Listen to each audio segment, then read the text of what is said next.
Oh, it's so early. I don't even know how to say good morning. Good morning or good night, depending on where you're watching this. Hi, my name is Abriana, also known as Black Girl Writing, and on this channel, we are on the journey to becoming published. So, today is going to be an early video. It is currently 5 a.m. in the morning. Husband just left for work, and I am about to start writing. This is my most updated writing routine so far, just because I'm trying to balance work, writing, and now, drum roll, school. So yes, I am back at school, furthering my education to help me with my career path. It's not a writing degree. I'm getting my master's in social science. So, Kat, I know you are not. You don't never be playing with that toy unless I'm trying to do some writing. So anyway, so this morning I'm going to be brainstorming my medieval fantasy that I have that's been spiraling in my head for the past 3 months. I don't know much about it, but I do know that I have a main family of 4, husband and wife, and then their two kids who are twins, a boy and a girl, and they are a family, or house, I should say, aristocratic house that is on the verge of losing everything.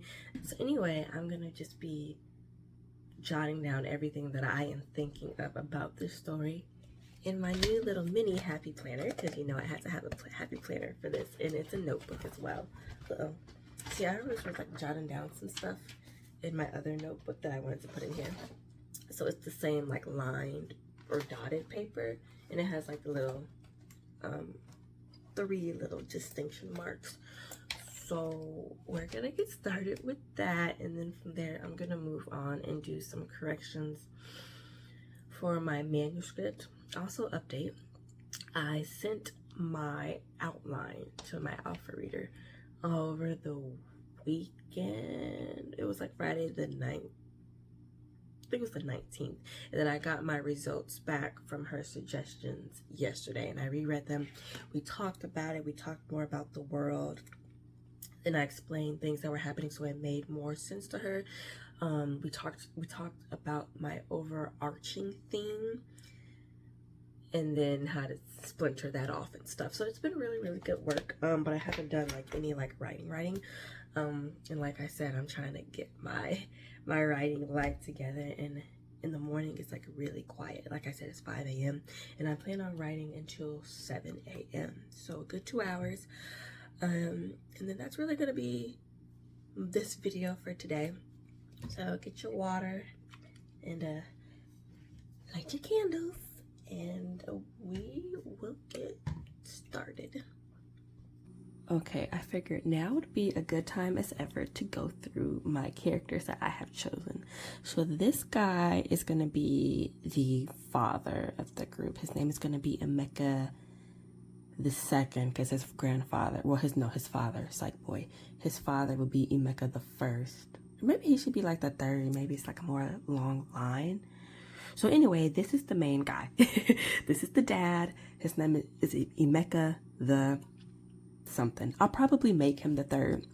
Then from there, I go to his wife. Now, I was deciding between this picture or, oh shit. I didn't know. Oh fuck. What am I doing? Okay. I was deciding between this picture or this picture.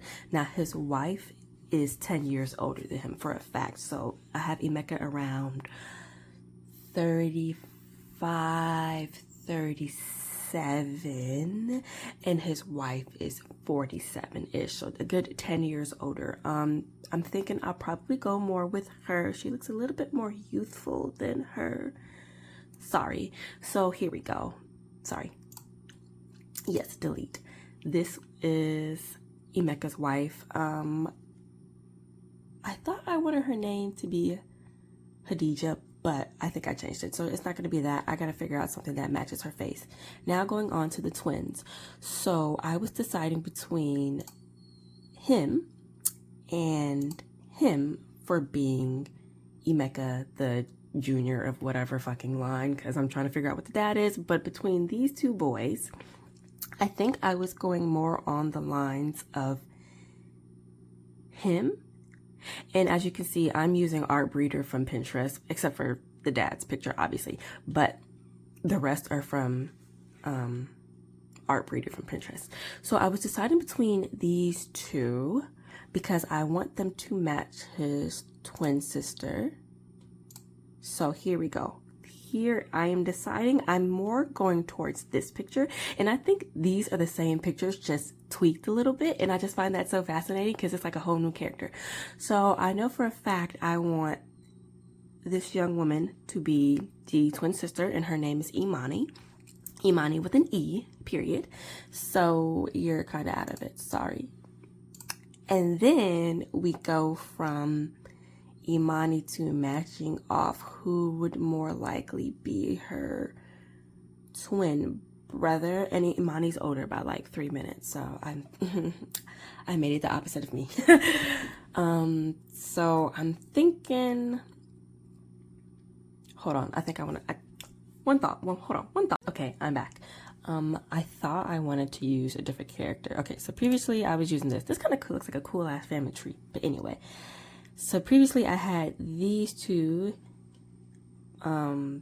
characters for Emeka, but then I thought of him, but then I was like, wait, I think this might be the picture from Sahel from my other project. So I was like, skeet, let's not do that. I'm trying to match the richness in her face with her brother. So what I think I'm gonna do, because we have kind of like that square-ish kind of going on right here. You see that? You see that? You see how I'm trying to match this shit up? We'll take him out.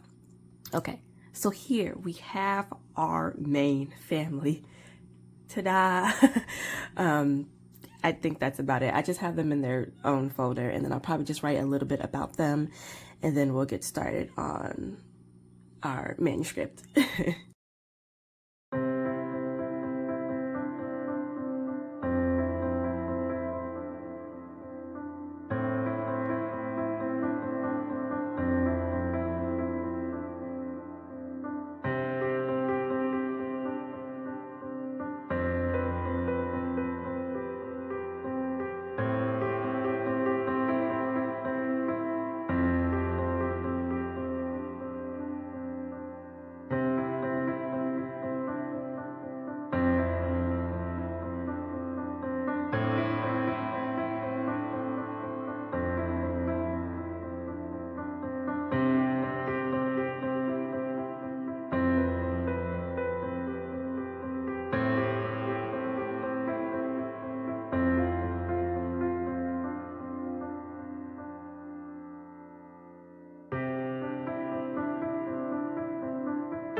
Back, I jotted down the things that were in my head.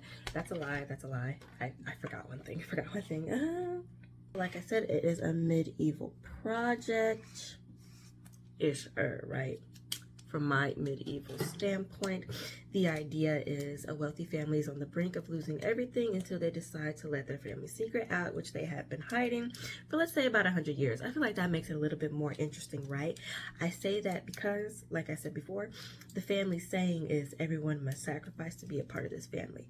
And then the side note that I have is the main father that I might have mentioned before, Emeka the Third, was adopted into the family, and it's going to be more of a reason why. I'm thinking like there's a reason why he was adopted into the family and why Emeka is such a stickler for everyone in his immediate family sacrificing to do what they must to keep the family in the position that they're in and to keep their family a secret, which I think may be more on his part because he's the only characters that I have with the green eyes. I find that interesting.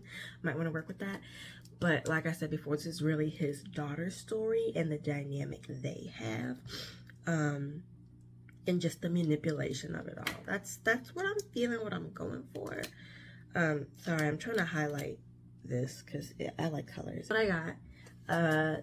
These are the main characters, and I don't know if I want to set this up to be fantasy, but I feel like the secret they have has to be something fantastical or something along those lines. So anyway, now we can get into the actual writing and correcting of my manuscript, which is what y'all are here for, right? And it is 5:30, so it took me 30 minutes to get those pictures, which it would have taken longer, but I had already emailed me those pictures last night because I knew I was going to film this video at 5 in the morning. I'm like, you're going to do this.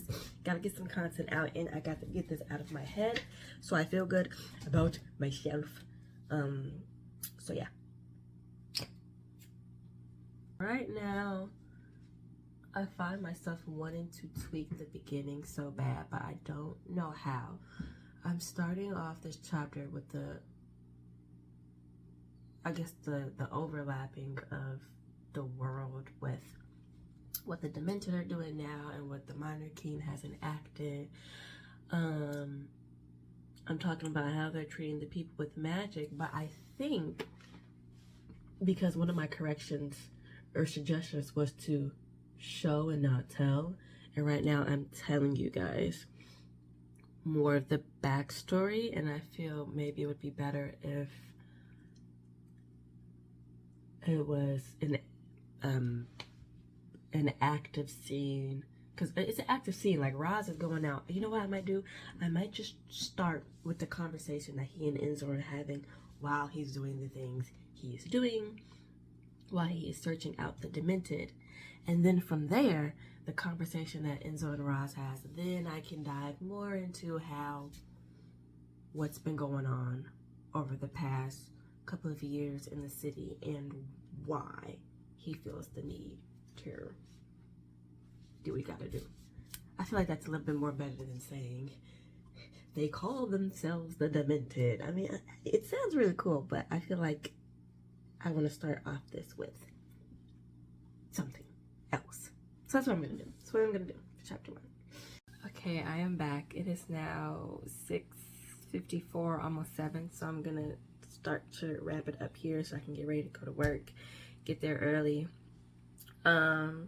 So I am now looking at the blank page of chapter 1 because I was really struggling to reword that whole chapter with show not tell. But the good thing is I have a copy of the old chapter, so I'm gonna separate it and work my way through it. So what I focused on was chapter 2 Fontas. I only had 3 corrections with that chapter, and it was still more show not tell, describe. And I think in a video I might have said this, but I got like I printed out some stuff, describing people's voices, describing people's stature and height. And there was another one that I had. So I was using that. So what I did was this. The corrections I made in purple and everything that was original that I have in white. And I'll let my alpha reader know that too. So what I did is I'll read something that I changed in the purple that I think shows how nervous she is being in this situation where she's down at the 6th. I also think I might map out more of what I want to call my street districts. So here's what I changed. So the original was, let me find it, chapter 2, Fonta. Okay, so I'm fine. Okay,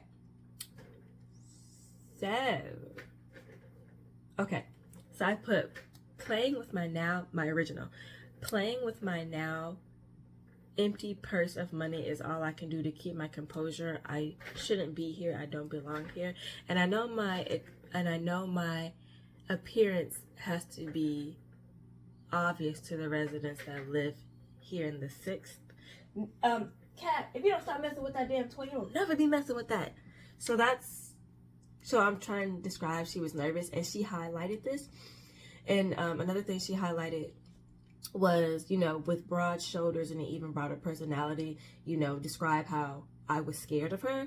So I tweaked that to this. So this is how I'm describing how she's nervous. So I pick like a mouse at the skin around my nail bed, peeling away the small pieces of flesh bit by bit until blood threatened to drip like syrup from my wounds. This is all I can do to keep my composure. That and playing with my now empty purse, which was an original part. Going back to a part that I did change, written in purple, which is probably a healthier way. Which is probably a healthy way of getting out all this nervous energy I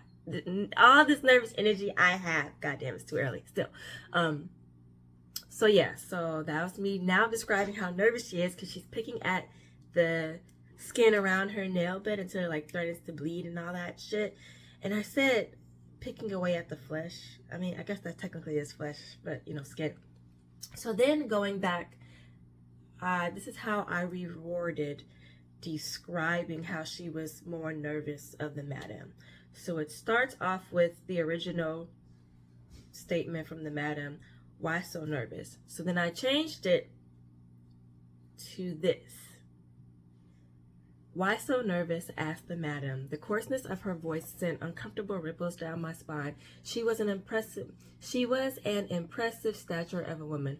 She was more than tall in comparison to the average man, with massive shoulders, strong arms, and thick legs that were crossed neatly at her ankles. The madam didn't need to do much to scare me. I have been more than terrified since I walked into her quarters, period. Boom. So that's kind of how I've been tweaking it and changing it. It took me a while to make like this much of a chunk of corrections with showing, not telling. So I think what I'm going to do for this week, I'm not going to move on to any other chapters until I rework and get into the practice of showing, not telling, and getting more comfortable with these next 4 chapters. I mean, I have the corrections for them anyway, so I might as well just like make the corrections where I'm comfortable, and then I can move on to the other remaining chapters. So taking away all of chapter 1, I have 9,986 words, but again, I saved that old text and I just put it in a different document, and I'm just trying to figure out how to rephrase it with that whole show not tell, but I couldn't look at it. I had to open it in a different document. So that's what I'm doing as of now, and that's how we're starting our corrections for our manuscript. So yeah. So I hope you guys enjoyed this video. Please comment, rate, and subscribe. Share if you care, and I'll be back with another video and update real soon.